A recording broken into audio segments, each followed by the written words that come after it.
Hey, and thank you for clicking play. I'm going to get straight into this because I'm going to try and make this a quick video, no intro. So this is a video response to Dave Plays Retro Games Badly, who is doing a video response to one of his mates. Basically a series of, how many questions?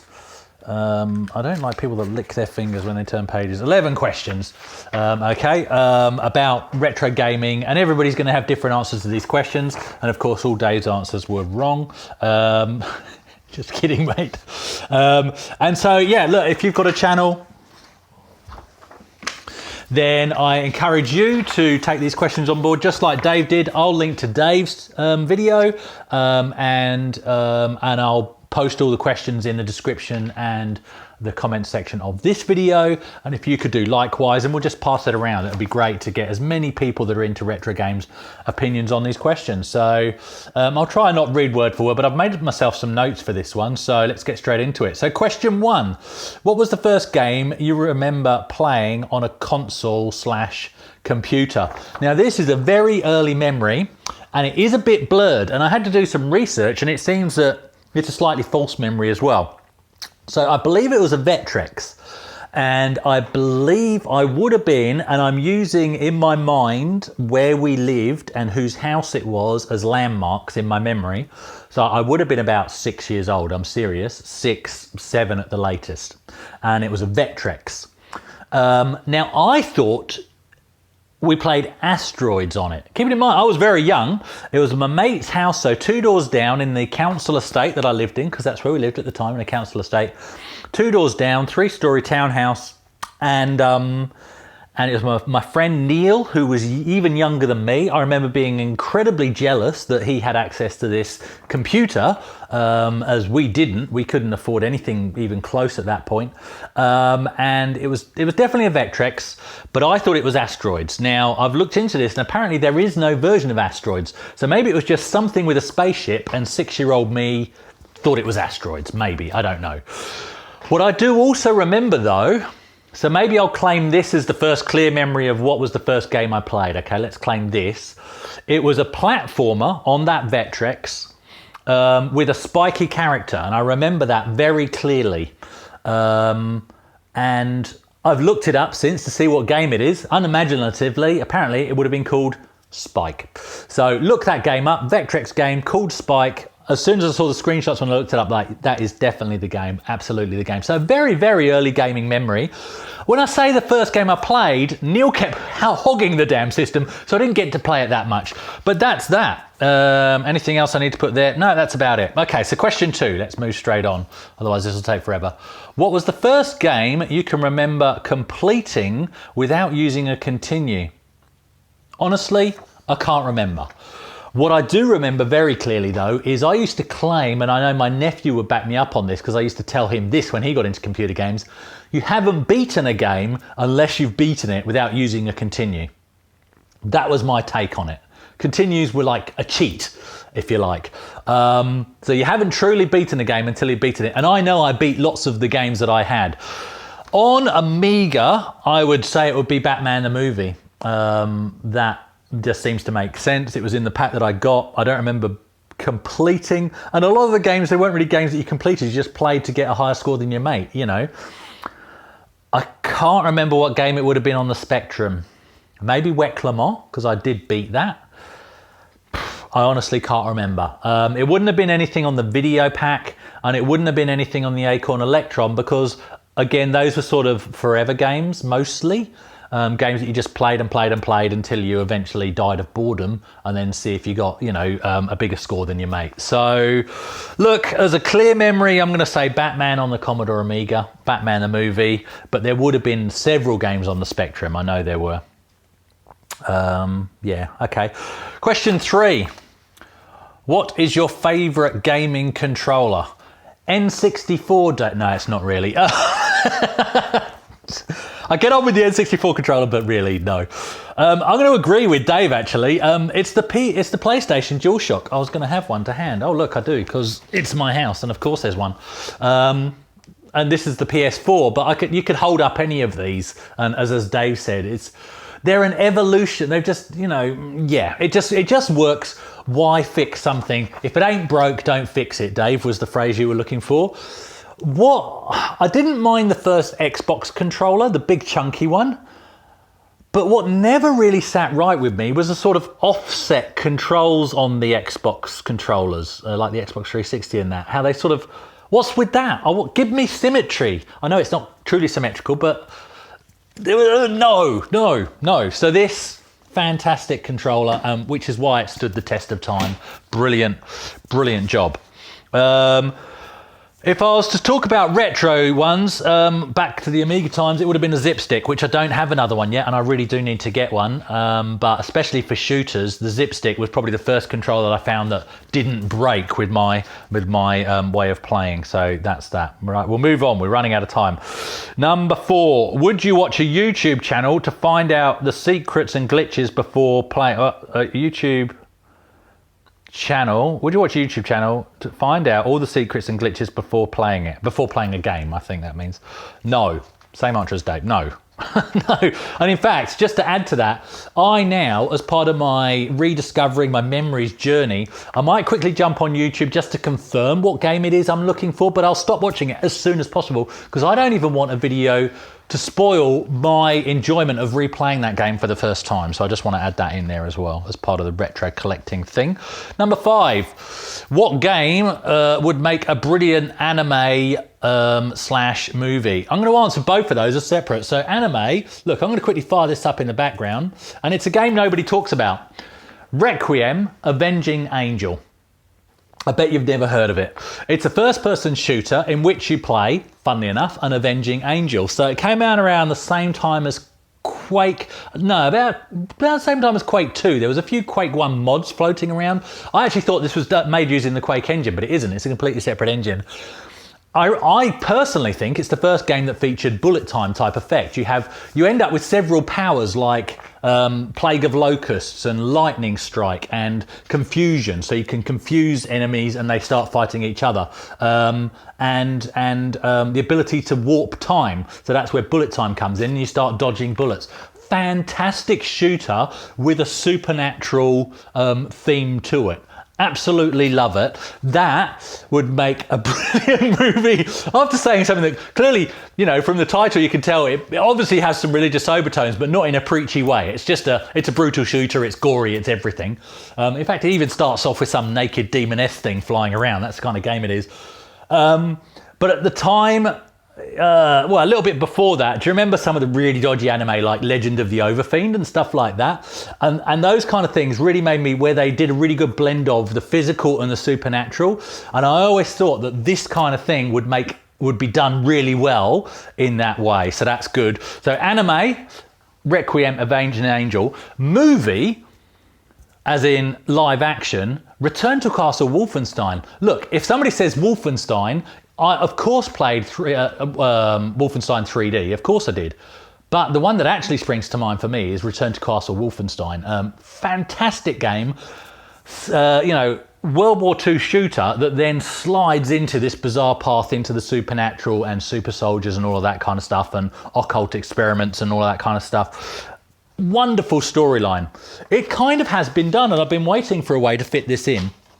This is one of the things my son Luke bought me for Christmas. I didn't even know about it.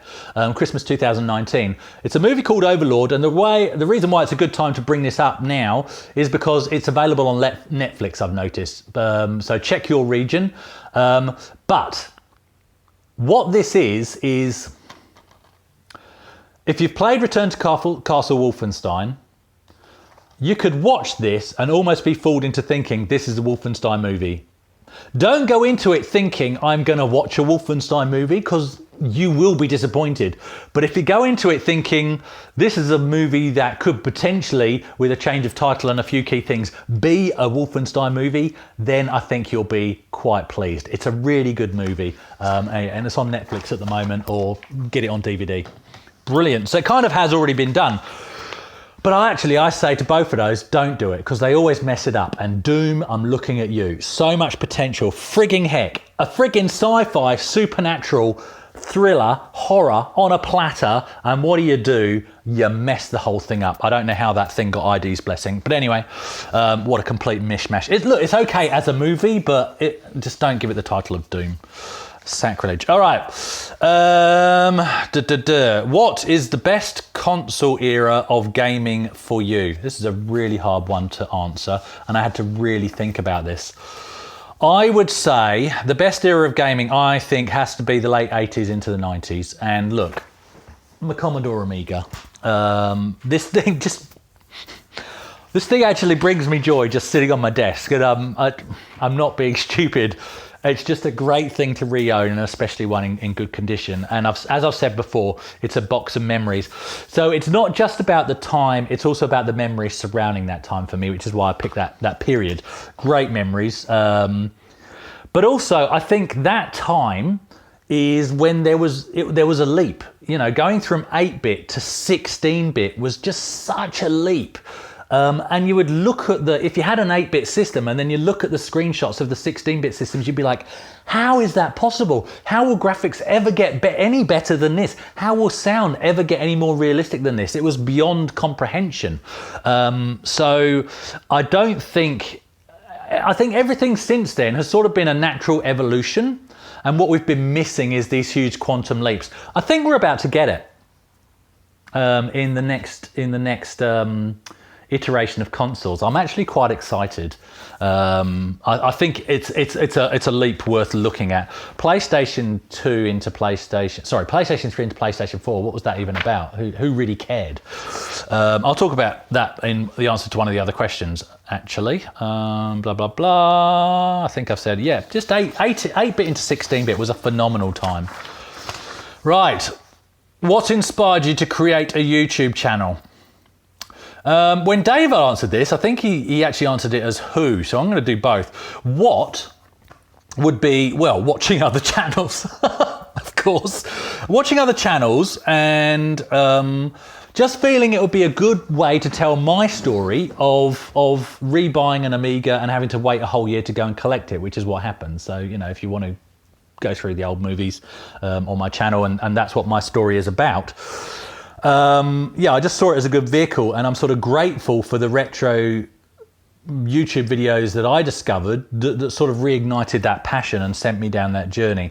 So that goes into who it would be channels like Retro Man Cave and Nostalgia Nerd that were inspirational and instrumental in me rediscovering this need, if you want, and this passion to go back and visit some of my old toys. And I think it's a thing, if you're in it for the nostalgia and for the memories of your childhood, it can be a healthy thing. I can also see it can be a potentially unhealthy thing. So I think, you know, all things in moderation, because you still have to be mindful of the present and, you know, don't forsake the people around you and your, you know, what you've got to do job-wise and all that kind of stuff. But I think it could be a healthy escape as well, because let's face it, childhood was an amazing time.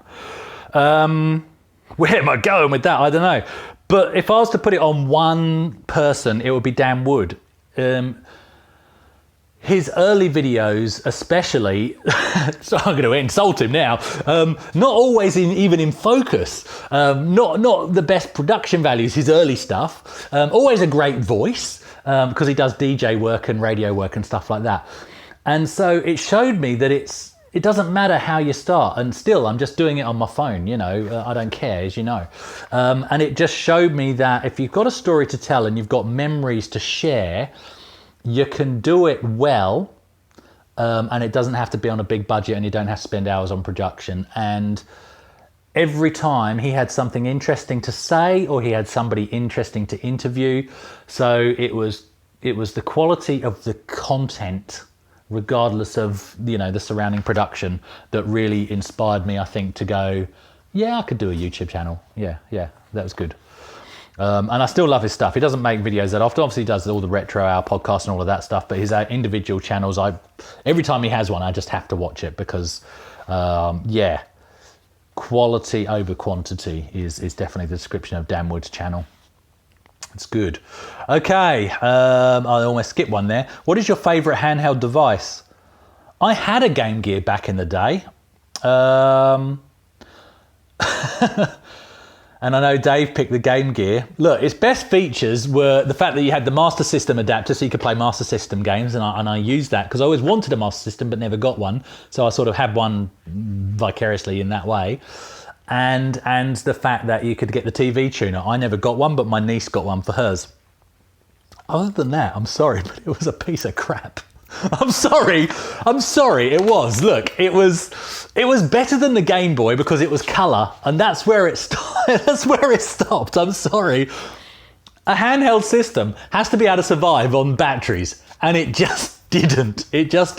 Therefore, in my view, not fit for purpose. But look, I did spend hours playing Shinobi and, is it called Battle Axe or something? I forget what it was, some adventure game, and Monaco Grand Prix, or whatever it was, and a few others. There was an Alien game, Alien 3, there was another Alien game via the Master System adapter I played.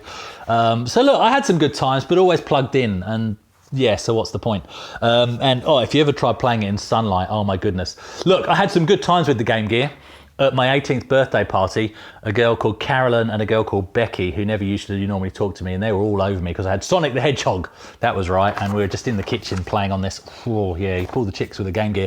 But what is my favourite? I never owned it. The Atari Lynx. And you might think, well, look, Chris, that chews through batteries almost as quick as the Game Gear. Point is, it doesn't chew them as quickly as the Game Gear. But that thing was a Commodore Amiga in the palm of your hand with the wrong badge. That's what it was under the hood. And that's fantastic for the period that it came out in. That is phenomenal. So never owned one. I know where there's one actually that I may potentially be able to get my hands on. A family member actually owns one with a bunch of games at the moment. Maybe I'll own one, or maybe I'll just borrow it. I'm not sure. But yeah, the Atari Lynx.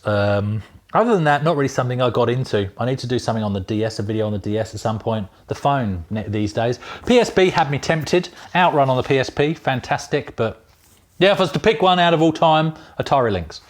And I never owned one. Best handheld device. Okay, there we go. Number 9, Xbox, PlayStation or Xbox? PlayStation. That's what springs to mind when you ask me that question. But I'll expand it by telling you the systems that I've had, because it does jump around. Never had the PlayStation 1, but my nephew had one and he lived with us at the time. So I kind of didn't need to have one, and I was impressed with the PlayStation 1. I went for the Jaguar. Bit of a wrong choice. But I had the PlayStation 2, then I had the Xbox, but let's call that the Halo box, because really that's all anybody ever played on it. Then I had an Xbox 360, but it red ringed on me. So after I had it repaired, I got shot of it because I thought, what's the point of having a console that I don't know if it's going to work every time I press the start button? Pointless. So I jumped to PlayStation 3. At that point, I never regretted it. I never ever regretted it. And the good thing also at the time was Xbox, you had to buy into the Xbox network, whatever they called it.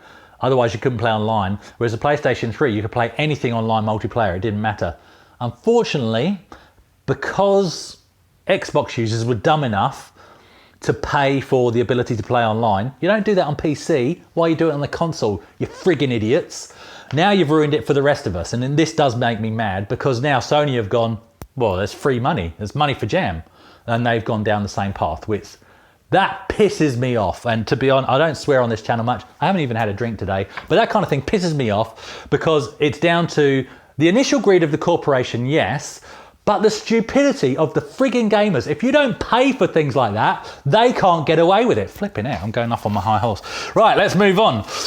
Okay, PlayStation or Xbox? Yeah, that was that. Oh yeah, so, sorry, so that was PlayStation. So then I jumped to PlayStation 3, no regrets, and then automatically slid over into PlayStation 4. And when I think about the next gen, it's PlayStation 5. I don't even care about the new Xbox, not even. We do have another Xbox 360, a later one that doesn't burst into flames. Because that's the kids, and so I've rebought some of my favourite games from when I had one. So look, I've got nothing against it, but yeah, that's what turned me off it at the time, and I've never gone back since. And I'm bored of all the Halos now. Right, God, I really did go on a rant. I'm sorry about that, but and that's the way these streaming services are going. Seriously, it'll only work if you guys are dumb enough to pay for it, you friggin' numpties. Right, number 10. What do you think of emulation? Fantastic. Look. I know you can do it for free via WinUAE, and that's what's under the hood anyway, but I've even paid for Amiga Forever because this is fantastic, and what a great way to dip your toes into retro systems and see if you actually want to do the investment of getting real systems. But like I said, and as I genuinely did get emotional just earlier in this video when I mentioned this, it's fantastic to have the original hardware. Look, if this for some reason burst into flames and I found myself short of cash, I would quite happily throw a keyrar in this, which at the moment is just an empty case with a keyboard. Throw a keyrar in this, which lets me use this keyboard as a USB keyboard, plug that into the back of my PC and run Amiga Forever, and then I'm still using what looks like the original hardware, and I've still got the touchy-feely, but I'm running an emulation. That actually wouldn't bother me at all. I still use Amiga Forever to test stuff and tinker with stuff, sometimes either because I can't be bothered to set this thing up, or because I just want to test something out before actually moving it over onto the real gear. So it definitely had its place for dipping your toes. It may be all you need to scratch that itch, so why spend all the money? And I think the more people that approach the hobby that way, the better for prices. I'm certainly not in it as an investment, and so yeah, I think that would be healthy to sort of settle prices. And also some of these young'uns, look, that's a whole other topic. Young'uns going, retro's cool, I like old gear, I'm going to play with some gear I never had as a kid. Again, drives up all the prices for those of us that just want to relive some memories for a few years. You know, I could go on a rant about that. Just friggin' play with emulation. Then you can find out what these old systems did, and then you can move on and, I don't know, buy Pokemon cards or something. Piss off. Right. What do you think of emulation? Yep, that's that. God, I'm in a mood today. I don't know what's going on. Had a good cycle this evening as well. Right, number 11, and this is the last question, which is good because I've gone on for way too long. I had more to say on some of these, but I need to move on. Number 11, what is the scariest game or demo you have ever played? Why am I leaning to that side? I don't know, so you can see the boobies on the wall. There we go. Boobies, calm me down. There we go. Right, okay, that's enough of that. What's the scariest game you've ever played? Yeah, Fear. So again, agree with Dave on that. Absolutely loved the whole franchise. Played 1, 2 and 3. Is it 2 that has the rather interesting ending? Is it 2? Yeah, that was all kinds of bizarre and fun. I don't know. Those of you that have played it to the end, I think it's number 2. You'll know what I'm talking about anyway if you've played it. But the Fear franchise, look, it's first-person shooter with a horror slant. It is not a generic shooter, Dave. That's another one that features bullet time, actually. And it's just brilliant. It is just absolutely brilliant. But I'm going to slide in there. Look, Fear is my favourite, but just because Dave also said Fear, I'm going to also throw in there Doom 3, which a lot of Doom fans, everybody seems to dismiss Doom 3 and try and pretend it didn't exist. Doom 3 was fantastic. Doom 3 was absolutely fantastic. It was a good shooter, it was slower paced, and I think that's what people didn't like about it, but that's because it was a sci-fi horror. And it did that well, and I liked it for that. It still felt like Doom, I'm sorry, it still felt like Doom, but there was a storyline to go through, and again there was that supernatural horror slant to it. Loved it, absolutely loved it. And what I love about games, here's the judge of a horror, and Fear does this, and Doom 3 did this. When you feel uncomfortable, a good horror movie does this as well. When you feel uncomfortable and you get to this point of going, I don't know if I want to continue. That's a good horror game. That is fantastic. So yeah, Doom 3, just for the sake of saying it because I had to come up with something different because Dave said Fear. But yeah, Fear is, and it has that same uncomfortableness in Fear, which is great. Which brings me to, I'll be doing something for Halloween this year because that falls on a Saturday. So I've got an idea for that, which I think you'll enjoy. But yeah, other than that, so that's a nice segue into that. But yeah, so look, I'll post the questions up, answer them, hopefully in less than 25 minutes because that's how long it took me. Catch you later! And don't pay for friggin' playing online.